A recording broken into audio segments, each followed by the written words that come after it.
Hello, you sick freaks. This is A-Train. I am the host of True Crime Undercover, and I would like to introduce to you the star of the show, Super E. What's up, everybody? It's been a long time. It has. We've been on a sabbatical. We've been getting our mind right, and we are ready to hear some ridiculous, outrageous stories. Oh, 10-4. Well, where's D-Mania at? Que pasa? There he is, the multilingual D-Mania. Yes, the multilingual bi-curious D-Mania. I'm bilingual, Ernie, A-Train. Oh my God! God! Super E is What is bisexual. this amateur hour? Anyway, D-Mania. we've been gone for about a month or so. Not too much has happened in that last month, has there? Except for attempt assassinations and all kinds of crazy shit. Just normal, everyday American stuff. Yeah. Now, I don't want to go off the topic too much, but I think if I was at that rally before it started, and I was walking with my 11-year-old daughter, and I said, "Hey, do you see any possible holes in the security?" She would immediately point to the shed 140 yards away, and she would say, and as an 11-year-old, "Why aren't there counter snipers up there? It's a straight line to the podium." Can you guys believe that? Is it just me? Well, you would have pointed out to your daughter, well, the slope on that roof is it's a 10% grade. Somebody could fall off. Yeah, somebody might stumble backwards and fall off. Hey, I saw something yesterday. Did you guys hear the story about the female Secret Service agent who had to leave her post to go breastfeed her baby? No way. Have you guys heard this? No. Yes, I did. What? Oh my God. Unbelievable. It is. I mean, couldn't she pump or something? Here's another thing. How come nobody's been fired? Exactly. Because they work for the federal government. Oh yeah. Well, anyways, now did we get off topic too much? Is that going to have to be edited? We're not editing one word of that. Okay, 10-4. It needed to be said. Yeah. We lost him. Where'd he go? He was shot by a sniper. Yes. Can you hear me now? I can hear you now. We lost you for just a minute there, Super E. Oh well. We thought your wife may have taken you out already. Shit. But believe me, that's potential. I'm looking out there, and there's nobody on top of this shed. It's a clear shed. But anyways, how does the 20-year-old defeat the Secret Service as easily as he did? I don't get it. It's absolute failure of the Secret Service. Yeah, agreed. That's the only explanation. And there's no transparency. Of course not. What was interesting about that is the female director, Kim Cheadle of the Secret Service, who voluntarily finally resigned. However, the new director or acting director, Ron Rowe, was directly responsible in his previous position for assigning and approving or disapproving requests made for security at these events. So he played a direct role, possibly the most important role in that failure at the Trump rally, and now he's the acting director. And did you guys see when he testified in front of Congress how defensive he was just immediately? Yeah. What? Yeah. Yes. All right. Well, we're trying to solve the nation's and world's problems here on True Crime Undercover. Well, now we're going to do a complete 180. Okay. And there'll be the usual debauchery and perversion. Yes. So what I'm going to talk about is when I got information and I got to act very snarky with the gotcha moment.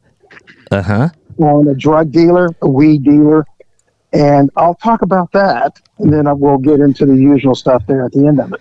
Let's hear it. Anyway, let's hear it. This was when I was working with Jim and Jim, I can't say a word, but the Insane Brothers. Uh-huh. They were great policemen, great friends, but they just were crazy. They were old timers, and they did things differently, and they acted differently too. But anyways, one of them got information that this guy had a very impressive marijuana grow in his house, but you would never find it because he was a master carpenter, and he built this secret room that you would never find. And it was just like on the Wild Wild West, where there was always the secret room, you know. Oh, remember that in Wild Wild West? And then the little midget guy would come out. His name was Miguelito Loveless. Yes. I love the Wild Wild West. Nowadays. What was that? I believe the term is little person nowadays. Okay, so little person. Thank you there, H&R.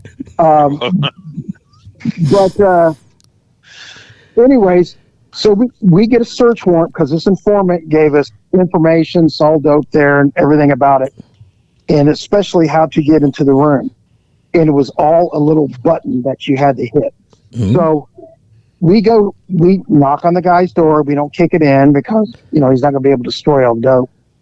So we knock on the door, and he's your bona fide redneck hillbilly, and immediately has an attitude of like, oh, you have a search warrant for marijuana? I don't give a shit because you ain't finding nothing. So he goes, come on in, officers. I don't know what you're looking for. We're looking for marijuana. You ain't going to find a stitch of marijuana in this house. And so we're just looking around, and we all decided not to immediately go to where we thought the fake wall was. So we're looking around, and he's getting a little bit more irritated because it's taken us a while. Mm-hmm. And then finally he goes, I get down there by where the wall is, and it was a workbench wall. And I'm looking at it, and I'm thinking, this is extremely impressive. You would not know that this was a fake wall. And by this time, the hillbilly's getting pretty irritated, and he goes, listen, copper, you ain't going to find nothing in here. And I go, copper? What are you, Edward G. Robinson? Yeah, see? Yeah, see? And I ain't going to find nothing here, you jughead. And anyway, so I'm sitting there going, oh, you know what? We're getting ready to leave because we're not finding nothing, but I really like this workbench here. And I start walking closer to where the button was supposed to be, and I see his eyes getting bigger. I said, boy, you really did a good job. And then I'm like, what's this little mechanism button here? And he goes, that's nothing. That does nothing at all. Don't even bother touching it. Just stay away from it. And I said, okay, I'll stay away from it. Oops, I touched it. And this wall slid out of the way. I mean, it was a giant wall with tools hanging from it and all that. And there was this massively large marijuana grow in there. And then he just looks at me and like, you know, he's like, son of a bitch. How did you know? And I said, don't ask me no questions, tell you no lies, because I couldn't tell him. And I said, we just, you know, word on the street kind of thing. Uh-huh. So we're like, hey, you know, this is going smoothly, and I'm just getting everything, taking pictures. And then in the next room, I hear a big commotion. That's where Jim and Jim said they were searching. Uh-huh. This is where it gets weird. So I'm getting all the marijuana out, but I hear the ruckus in the next room. I walk in. They're having a sword fight with 4-foot-long big rubber dildos that they found under the guy's mattress. And these big rubber dildos, they had like a spring mechanism, so the head would snap, and they're snapping each other in the head, fighting. You started it. I go, how old are you guys? And they were cracking each other with these giant dildos. And I said, am I in an Andy Warhol movie? What is going on? So I took some pictures of them. It's new prizes. And then I said, "You guys can't take him home with you, by the way. Leave him here." They found him under because they pull, they always pull the mattress. And there was all these gross stains where the dildos were hidden. God. Okay, I've got 2 questions already.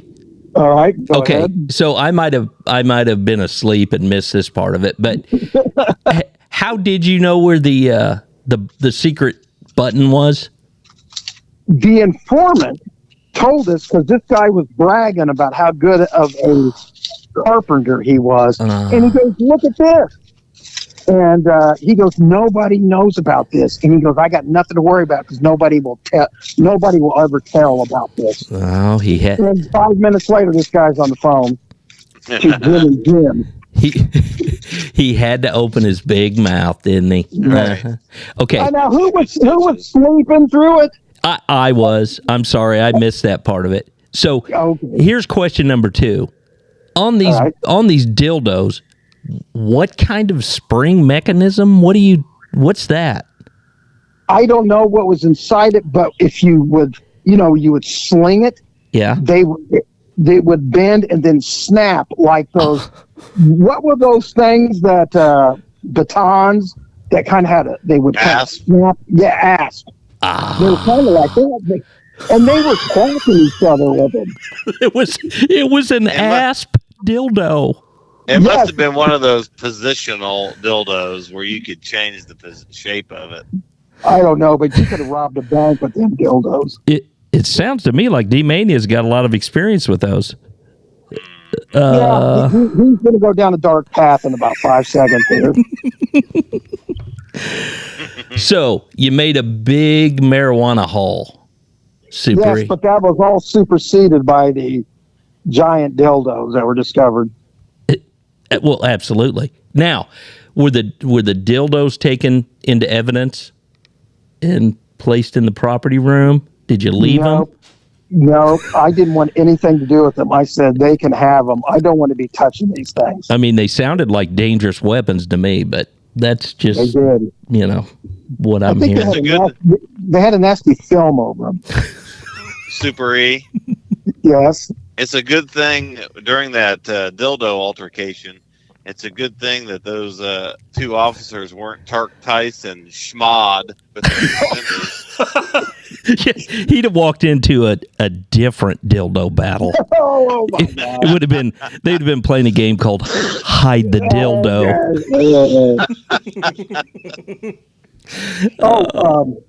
But on a different note, I just want to give some shout outs. Yeah.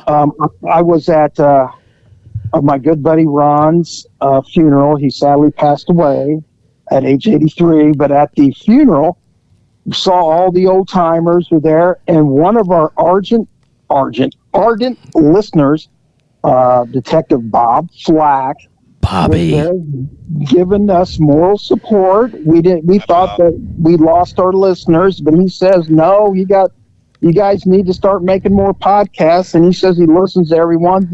Him and his wife actually listened all the way to a trip to Florida to all our podcasts. I'll tell you what. The paid ones? Did they hear the what? Did they hear the premium podcasts? I don't know. I did not ask him that. You bring up a good point, D-Mania. I think you're the only person that is on the subscription podcast. So, my money back. Yeah, he wants his money back. Hey, he is a star of the show, and he pays for the subscription. Yes. What a loser. But I do want to tell our listeners, now listen, if you enjoy our annex, then first of all, you have a big problem. But secondly, you need to subscribe to keep this magic happening. Don't you guys agree? Yes. Yes. We're just padding A-Train's pockets. Right. $1. It's actually 99 cents. It's under $1. Yeah. But, first of all, Super E, I'm sorry about the passing of Ron. I know he was your mentor, and he was a good guy. He was a very good guy. Yes, he was. And secondly, Bobby Flack, What a guy. He we were in homicide together, and he was just he was a joy to be around, wasn't he? Yeah, I remember the first time I met Bob, I was like a brand new rookie and was just learning how things went. Maybe been on 2 or 3 months. And Bob, we're all in uniform at this time. Bob was an older officer. He might have been 32 or 33, so we thought he was ancient because we're like 23. Right. He come over and started working our district. And we had to run to the Chili Bowl where somebody called in and said, there's about to be a big brawl, and guys were showing knives. They thought they might have guns. So us younger officers went up there, and we snatched everybody up. We were dragging people out, guys out, and put them on the wall. And I was sitting there, because we had to pay attention to what was going on. We're like, shut up, shut up. All of a sudden, I hear a car come up after we're getting them all against the wall, and they're all being assholes. Bob Flack gets out of the car, doesn't say a word. Chambers around in the shotgun. Every one of those motherfuckers turned around, had their noses up on the wall, and all you could hear was clank, clank, clank, clank, clank of knives and guns hitting the ground. And that's when I thought, this guy, he's got a technique that works really good. Yeah. Yeah. You employed that technique in later runs, didn't you? Uh-huh. Yes. It was quite effective. Listen, we're going to wrap this one up. True Crime Undercover is back.